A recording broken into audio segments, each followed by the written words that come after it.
उदालगुरि जिल्लानि मुदैबारियाव फैलाजे बरगयारि इउपिपिएलनि बिसायख'थि फोसावदिं मेल मुदैबारि बियाबाव दिनै उदालगुरि जिल्लानि सिङाव 35 नं मुदैबारि बिटिसि बियाबाव इउपिपिएलनि बिजाथि एन्थनी बसुमतारिनि जाना बिसायख'थि फोसावदिं मेलाव बाहागो लाफैयो सावथुन मुलुगनि फेस्ला फावगिरि फैलाजे बरगयारि बिथाङा दिनैनि मुदैबारि बियाबाव खौरांगिरिनि सिगाङाव मा बुंखो नायना लानि थारैनो नैबे मुदैगुरि समस्तिनि गासै रायजो राजाफोरा मोनसे परिबर्तनखौ लुबैदों सोलायनायखौ लुबैदों दा बेखायनो जों दिनै बुंदों बा बुंनो हादों जे बे मुदैगुरि समस्ति जोंनि बिजाथि बिथां एन्थनी बसुमतारि बेवहाय बिथांनि देरहानाया रोखा जाबाय दिनै बिथांखौ रावबो हमथानो हानाय नंलिया सार खुलुमबाय सिगांफोरनि जिथु थासारि एबा सम बियो दानिजों गोरोबा मोनसे समावहाय जों रायजो राजाफ्रा गोबां बर' रायजो राजाफ्रानो गिनानै बबेबा मोनसे पार्टिनो भट होनो गोनां जादोंमोन बा सोरखौबा गिनानै गोबां सुबुंफ्रा सोदोंमोनब्लाबो राजखान्थियारि दोलोआव जोङो बेबायदि थासारिखौ नुनो मोनाखै आरो मोनसे नंगुबै मोनसे गणतन्त्र दिनै बिटिसिआव सोलिबाय दङ दा बेखायनो दिनै बयबो रायजो राजाफ्रा गावबागाव गोसो हिसाबै भट होनो थाखाय आवगायबोदों आरो गावबागाव गोसो हिसाबै दिनै राजखान्थि फैदों दा बेफोरनि गेजेराव जों नुनो मोन्दों दिनै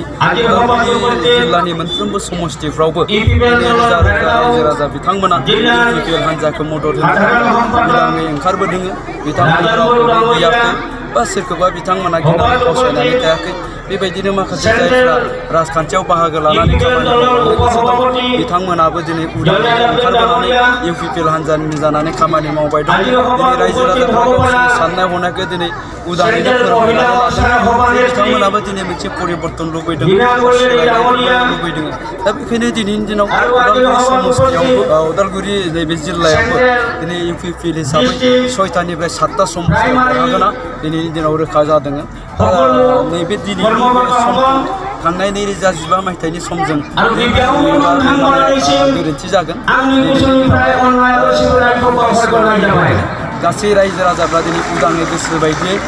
भट होनो ओंखारबोदों बा सापर्ट होनो थाखाय आवगायबोदों मोनसे थार गणतन्त्रआ गायसनजानो थांबाय दं होननानैसो बेखायनो आं बुंनो नागिरदों नुनो मोन्दोंदि मुदैबारि बियाबाव गुबुन गुबुन राजखान्थि हान्जानिफ्राय इउपिपिएलआव हाबफैनाया बाना बोहैगासिनो दिनैबो गोबां सोद्रोमा बिजेपि बिपिएफनिफ्राय गोदानै इउपिपिएलआव मुं थिसननाय जाफैदों गोदानै मुं थिसनजानाय सोद्रोमा बिथांमोना खौरांगिरि सिगाङाव फोरमायनाय राव बिटिआर सक्तिनि मोजां दफाफोरखौ माने मोजां मोननानै माने इउपिपिएलआव दिनै योगदान होदों आरो फैबाय थानायाव आङो माने बिटिआरनि दफाफोरनि मोजां खामानि मावनायाव हेफाजाब होगोन होननानै आं दिनै इउपिपिएलआव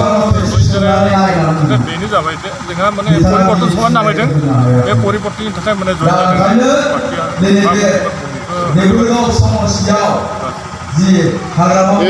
नोंथाङा एक्स आर्मि नङा होमबा आइजोफोरा लुबैदों बेनि थाखाय बे माने फैनाय जादों दिनै इउपिपिएलआव जइन जाफैबाय मानि थाखाय जइन जाफैखो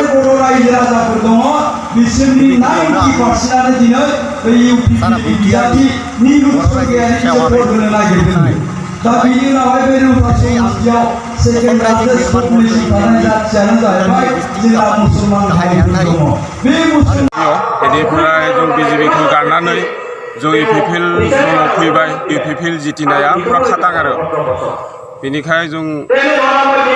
इउपिपिएलआव खामानिफोर मावनानै जों बाहाय मोजां मोनदों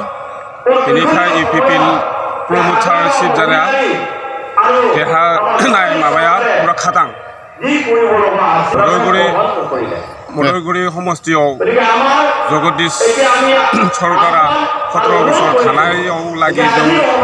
दुखिया गरिबफोरा जेबो मोनाखै दालागि बेनिखाय जों देग्लाय बे इउपिपिएल पार्टियावनो जों योगदान खालामदों बिजेपि पार्टिफोरानो फैनानै